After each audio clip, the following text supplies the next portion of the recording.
One of the arguments that people use in favor of the subjective effects being important here is that when you do the human studies, you tend to find a pretty good correlation between the therapeutic effect that people have and the intensity of the experience that they report. In other words, people that report a stronger trip basically tend to have stronger or longer lasting therapeutic benefits.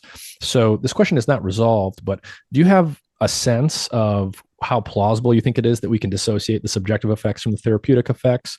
And whether or not you have a strong opinion there, what are the experiments going to look like that actually resolve that for us definitively? Yeah, I have a couple of things to say about that. I mean, one is the yeah, there are human data, like you said, that suggests the intensity of that subjective effect correlate with the therapeutic outcome.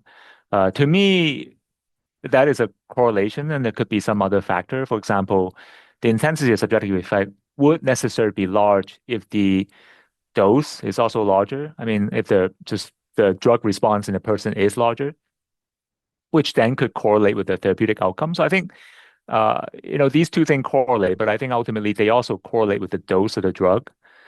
Um, and then so I think it's a little hard to tease that apart.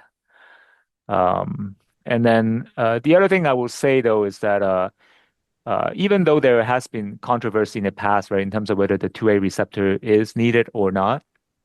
Yeah, I was actually trying to get to it, but given the past result, we have some recent result where we thought we've done a slightly more precise approach to test this, ask the same question, where we also now genetically deleted the 2A receptor, but we were able to be a bit more precise and only delete it in adult animals, so not affecting development, but also deleting only in specific brain area and also in specific cell type. And when we do these very precise deletions, so not really affecting the rest of the brain or the body, we find that the 2A receptor is needed for some of the behavioral benefit as well as the structural plasticity remodeling. Hmm. Yeah, so I think, yeah, this more recent evidence kind of pushed me back towards saying that, yes, maybe the 2A receptor ultimately is also the key driver for some of the positive effects of the drug. I see.